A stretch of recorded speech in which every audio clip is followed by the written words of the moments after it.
こんばんは。八ヶ岳南麓ユーライフチャンネルです。本日も動画をご覧いただきありがとうございます。今回ご紹介するのは浅間縄文ミュージアムです。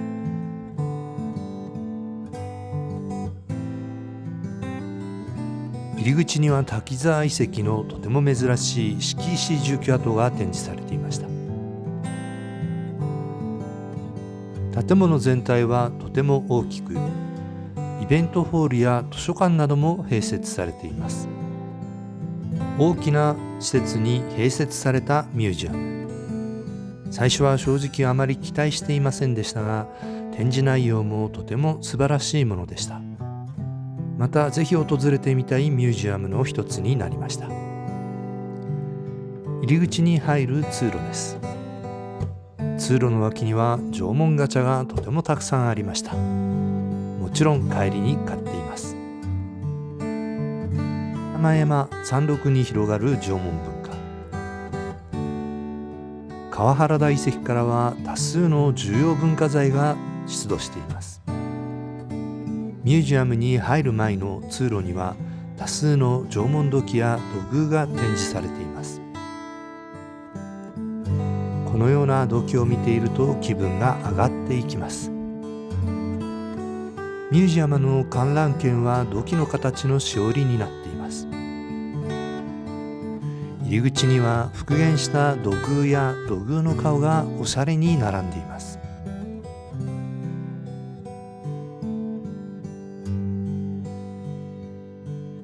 こちらは縄文のヴィーナスの作り方の展示です。ミュージアムのパンフレットも美しい写真ととても分かりやすい解説でした。無料の印刷物もこのようにたくさんありました。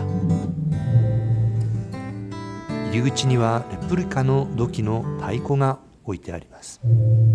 実際に叩くことができます。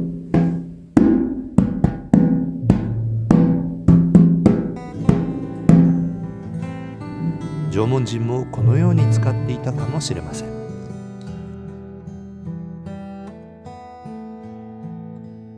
それではミュージアムの中に入っていきましょう。入ってすぐに住居跡の展示があります。この展示の珍しいのは発掘道具が置かれ、さっきまで発掘をしていたかのような展示の仕方です。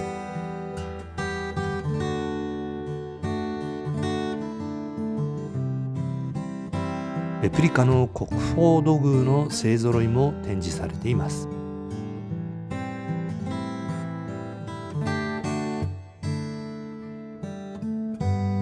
4500年前の川原田遺跡の村です。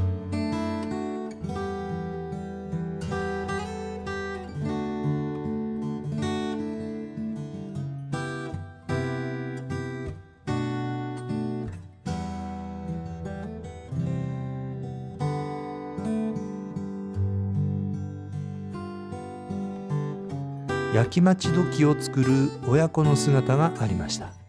縄文土器は女性が作っていたとされています。縄文人が使った道具も数多く出土しています。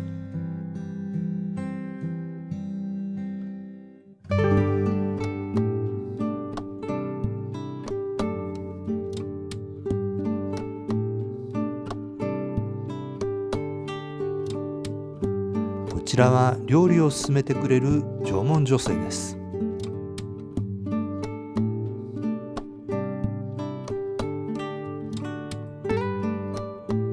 縄文土器もこのように使われていたのかもしれません。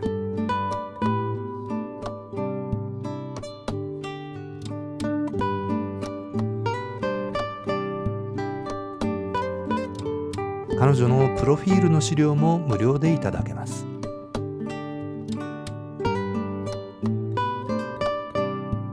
縄文人が作ったいろりの跡です。彼らが食べたであろうメニューも解説されています。驚いたのは彼らがカエルを食べていた。そのカエルの骨も残っていました。縄文土器の時代ごとの変化がわかる展示もされています。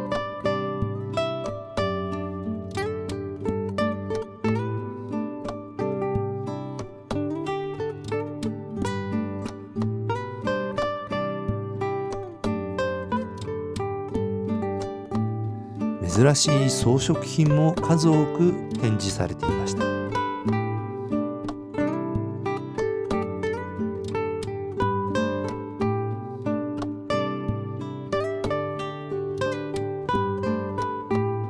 こちらの壁の展示は他のミュージアムにないちょっとおしゃれな展示の仕方です。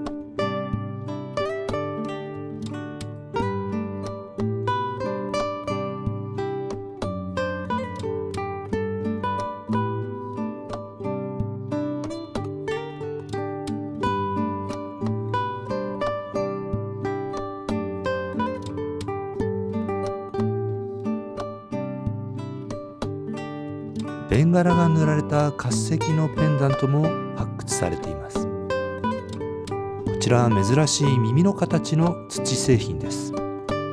何に使われたのでしょう。耳飾りも精巧な細工のものが出ています。こちらの髪飾り、現代でも使えそうです。土偶の展示も数多くありました。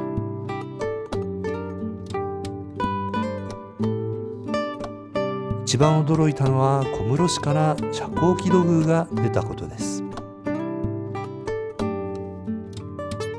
遮光器土偶は東北でしか出ないと思っていたので、今回の訪問で一番驚いた展示です。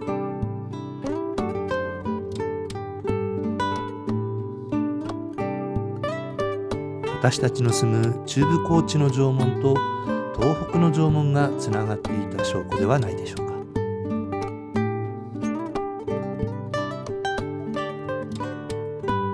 石棒も数多く出土しています。北斗市の近世遺跡でも同じような石棒が出土しています。ここの展示室はすべて重要文化財です。重要文化財の土器が完全の形でこのように多く出土していたのはびっくりしました。焼きマッチ土器と呼ばれる縄文土器が展示されています。ドーナツ状の突起、曲線、点などで埋め尽くされるのが特徴です。井戸尻遺跡の土器とはまた違う、とても珍しい形の土器が数多くありました。この土器を見るためだけにこちらに訪れる価値のある土器たちです。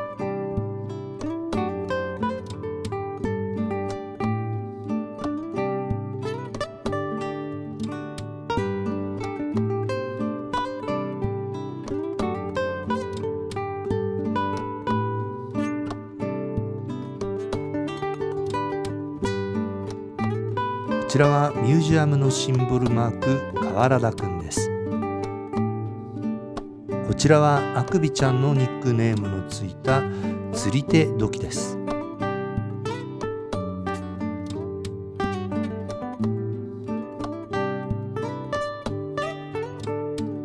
こちらの生活に使われた道具の数々も重要文化財です。こちらの素晴らしい装飾の土器の一部、全体はどうだったのでしょうか。2階は浅間の自然と浅間山の歴史をたどる展示です。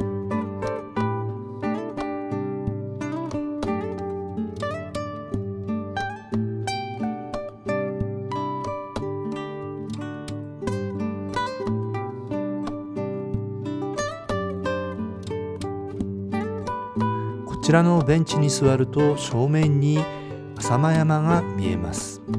今回はあいにくの天気で残念でした。浅間山のジオラマや浅間山の噴火の歴史の展示もあります。売店コーナーは縄文グッズであふれていました。手頃な値段で買える縄文土偶たちです。現代の作家が作った縄文土偶も販売されています。